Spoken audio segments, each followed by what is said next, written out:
ಮಧ್ಯರಾತ್ರಿ ದೆವ್ವ ಬಿಡಿಸುತ್ತಿದ್ದ ಸ್ವಾಮೀಜಿ ಮೇಲೆ ಕೇಸ್ ದಾಖಲಾಗಿದೆ. ಶಕ್ತಿ ಶನೇಶ್ವರ ಮಹಾಸಂಸ್ಥಾನ ಮಠದ ಸ್ವಾಮೀಜಿ ಮೇಲೆ ಎಫ್ಐಆರ್ ಅಂತೆ. ದೂರು ನೀಡಿದ್ದ ಪ್ರಮೀಳಾ ಅವರ ಮೇಲೆ ಸ್ವಾಮೀಜಿ ಸಿಟ್ಟಿಗೆದ್ದಿದ್ರಂತೆ. ದೂರುದಾರ ಇನ್ಸ್ಟಾಗ್ರಾಮ್ ಫೋಟೋಗೆ ಅಸಭ್ಯವಾಗಿ ಸ್ವಾಮೀಜಿ ವರ್ತನೆ ಮಾಡಿ ಒಂದು ಫೋಟೋ ಹಾಕ್ತಾರೆ. ಈ ಹಿಂದೆ ಹಲವು ಬಾರಿ ದೂರು ಕೊಟ್ಟಿದ್ರಂತೆ ಪ್ರಮೀಳಾ. ಮಠಕ್ಕೆ ಬಂದು ಲೌಡ್ ಸ್ಪೀಕರ್ ಕಿತ್ತು ಹಾಕಿದ್ರಂತೆ ಪೊಲೀಸರು. ಆದ್ರೂ ಕೂಡ ಈತ ತನ್ನ ಚಾಳಿ ಬಿಟ್ಟಿರಲಿಲ್ಲ. ಸಿಟ್ಟಿಗೆದ್ದು ದೂರು ನೀಡಿದವರ ಮನೆಗೆ ನುಗ್ಗಿ ಬಂಡಲ್ ಸ್ವಾಮೀಜಿ ದರ್ಪ ತೋರಿಸಿದ್ದಾನೆ. ದೂರುದಾರೆ ಪ್ರಮೀಳಾ ಮತ್ತವರ ಮಗನ ಮೇಲೂ ಕೂಡ ಹಲ್ಲೆ ಮಾಡಿಬಿಟ್ಟಿದ್ದಾರಂತೆ. ಜ್ಞಾನ ಭಾರತಿ ಠಾಣೆಯಲ್ಲಿ ಸ್ವಾಮೀಜಿ ವಿರುದ್ಧ ಎಫ್ಐಆರ್ ದಾಖಲಾಗಿದೆ ಅನ್ನೋದರ ಡೀಟೇಲ್ಸ್ ಸದ್ಯ ಸಿಗ್ತಾ ಇದೆ. ಮಧ್ಯರಾತ್ರಿ ದೆವ್ವ ಬಿಡಿಸ್ತಿದ್ದ ಸ್ವಾಮೀಜಿ ಮೇಲೆ ಕೇಸ್ ದಾಖಲಾಗಿದೆ ಅನ್ನೋದರ ಡೀಟೇಲ್ಸ್ ಸಿಗ್ತಾ ಇದೆ. ಈತನ ನಂಬಿ ಕೆಲವರು ಹೋಗಿದಾರಲ್ಲ, ದೆವ್ವ ಬಿಡಿಸ್ತೀನಿ, ಭೂತ ಬಿಡಿಸ್ತೀನಿ, ಸಮಸ್ಯೆ ದೂರ ಮಾಡ್ತೀನಿ ಅಂತ ಕೆಲವರು ಈತನನ್ನ ನೋಡ್ಕೊಂಡು ಹೋಗಿದ್ದಾರೆ. ಇನ್ನೂ ಕೆಲವರಿಗೆ ಡೌಟ್ ಬಂದಿದೆ, ಅದನ್ನ ಪ್ರಶ್ನೆ ಮಾಡಿದ್ದಾರೆ. ಪ್ರಶ್ನೆ ಮಾಡಿದ್ರೆ ಅವ್ರಿಗೆ ದರ್ಪ ತೋರಿಸ್ತಿದ್ದಂತೆ. ದೂರು ಕೊಟ್ಟಿದ್ದಕ್ಕೆ ಈ ರೀತಿ ಹೆಣ್ಣು ಮಗಳ ವಿಚಾರದಲ್ಲಿ ಅಶ್ಲೀಲವಾಗಿ ವರ್ತನೆ ಮಾಡಿದ್ದು ಸರಿನಾ ಅಂತ.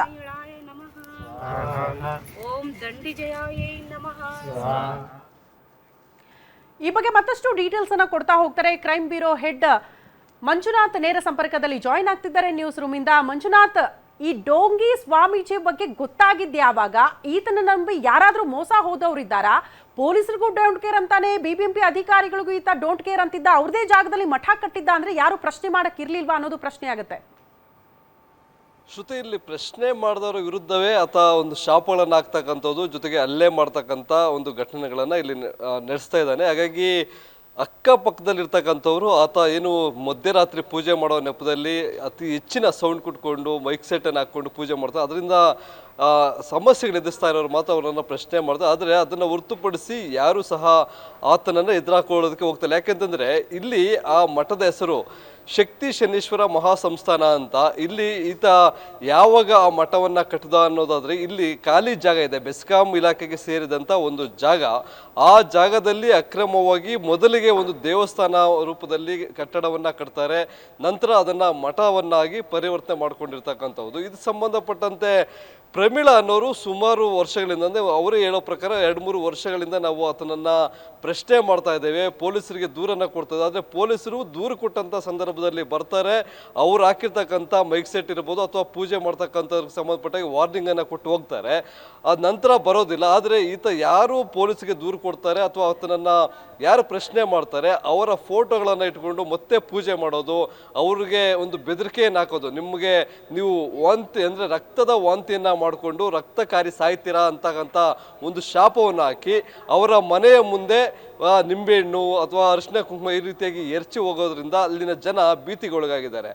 ಆದರೂ ಸಹ ಈತನ ಮಾಡ್ತ ಪ್ರತಿನಿತ್ಯ ಅಂದರೆ ಅಮಾವಾಸ್ಯೆ ಇರ್ಬೋದು ಅಥವಾ ಹುಣ್ಣಿಮೆ ಇರ್ಬೋದು, ಆವತ್ತು ಮಧ್ಯರಾತ್ರಿ ದೆವ್ವ ಭೂತ ಬಿಡಿಸ್ತೇನೆ ಅನ್ನೋ ನಿಟ್ಟಿನಲ್ಲಿ ಮಾಟ ಮಂತ್ರಗಳನ್ನು ಮಾಡೋದು, ವಿಶೇಷವಾದಂಥ ಪೂಜೆಗಳನ್ನು ಮಾಡ್ತಕ್ಕಂಥದ್ದು. ತನ್ನೊಂದಿಗೆ ಇನ್ನೂ 3-4 ಜನ ಪೂಜಾರಿಗಳನ್ನು ಕರೆಸಿ ಅಲ್ಲಿ ಪೂಜೆ ಮಾಡುವಂಥ ಸನ್ನಿವೇಶಗಳು ಸಹ ನಡೆದಿವೆ. ಹೀಗಾಗಿ ಅದನ್ನು ಪ್ರಶ್ನೆ ಮಾಡಿದಂಥ ಸ್ಥಳೀಯ ನಿವಾಸಿದ ಪ್ರಮೀಳಾ ಮತ್ತು ಅವರ ಕುಟುಂಬಸ್ಥರ ಮೇಲೆ ಇವರು ಹಲ್ಲೆಯನ್ನು ಸಹ ಮಾಡಿದ್ದಾರೆ. ಜೊತೆಗೆ ಏನು ಅವರ ಭಾವಚಿತ್ರಗಳಿಗೆ ಅಸಭ್ಯವಾದಂಥ ಅಂದರೆ ಕೈನ ಮಿಡಲ್ ಫಿಂಗರನ್ನು ತೋರಿಸಿ ಅಸಭ್ಯ ವರ್ತನೆಯನ್ನು ಸಹ ಮಾಡಿರ್ತಕ್ಕಂಥದ್ದು. ಹೀಗಾಗಿ ಇಬ್ಬರ ವಿರುದ್ಧ ಜ್ಞಾನ ಭಾರತಿ ಪೊಲೀಸ್ ಠಾಣೆಯಲ್ಲಿ ದೂರು ದಾಖಲಾಗಿದೆ. ಈ ಡೋಂಗಿ ಸ್ವಾಮಿ ಹೆಸರು ಶ್ರೀನಿವಾಸ್ ಅಂತ. ಈತ ಯಾರು, ಎಲ್ಲಿಂದ ಬಂದಿದ್ದ, ನಿಜವಾಗ್ಲೂ ಪೂಜಾರಿನ ಮಾಟ ಮಂತ್ರ ಮಾಡ್ತಾ ಇದ್ದಾರೆ ಅಥವಾ ಜನರನ್ನ ಯಾಮರಿಸಿ ದುಡ್ಡು ಮಾಡೋ ಸಲುವಾಗಿ ಈತ ಮಠವನ್ನು ತೆರೆದಿದ್ದಾನೆ ಅನ್ನೋ ಬಗ್ಗೆ ಒಂದು ತನಿಖೆಯನ್ನು ಕೈಗೊಂಡಿದ್ದಾರೆ. ಮತ್ತೊಂದು ಕಡೆ ಆ ಜಾಗವನ್ನು ತೆರವು ಮಾಡೋದಕ್ಕೆ ಪೊಲೀಸರು ಸಹ ಬಿಬಿಎಂಪಿ ಅಧಿಕಾರಿಗಳಿಗೆ ಒಂದು ಸೂಚನೆಯನ್ನು, ಒಂದು ಪತ್ರವನ್ನು ಬರೆದಿದ್ರು. ಅವರು ಸಹ ಕೇರ್ ಮಾಡ್ತಾ ಇಲ್ಲ. ಅದಕ್ಕೆ ಕಾರಣ ಈತ ಆಗ್ತಕ್ಕಂಥ ಶಾಪ ನಮ್ಗೆ ಯಾಕೆ ಬೇಕು, ಯಾರೋ ಮುಂದೆ ಬರ್ತಕ್ಕಂಥ ಅಧಿಕಾರಿಗಳು ಈ ಜಾಗವನ್ನು ತೆರವು ಮಾಡಿಕೊಳ್ಳಿ ಅನ್ನೋ ಒಂದು ನಿರ್ಲಕ್ಷ್ಯಕ್ಕೆ ಬಿಬಿಎಂಪಿ ಅಧಿಕಾರಿಗಳು ಸಹ ನಿರ್ಲಕ್ಷ್ಯ ಧೋರಣೆ ತೋರ್ತಾ ಇದ್ದಾರೆ. ಹೀಗಾಗಿ ಆತ ದಿನೇ ದಿನೇ ತಾನು ವಾಸವಾಗಿರ್ತಕ್ಕಂಥ ಒಂದು ಸ್ಥಳ ಏನಿದೆ ಅಲ್ಲಿ ಜಾಗವನ್ನು ವಿಸ್ತಾರ ಮಾಡ್ಕೊಂಡು ಹೋಗ್ತಾ ಇದ್ದಾನೆ. ಶ್ರುತಿ. ಓಕೆ ಮಂಜುನಾಥ್, ಧನ್ಯವಾದಗಳು ತಮ್ಮೆಲ್ಲ ಮಾಹಿತಿಗೆ. ಹಾಗಾಗಿ ಇಂಥ ಸ್ವಾಮೀಜಿಗಳಿಂದ ಸ್ವಲ್ಪ ಹುಷಾರಾಗಿರಿ ಜನ.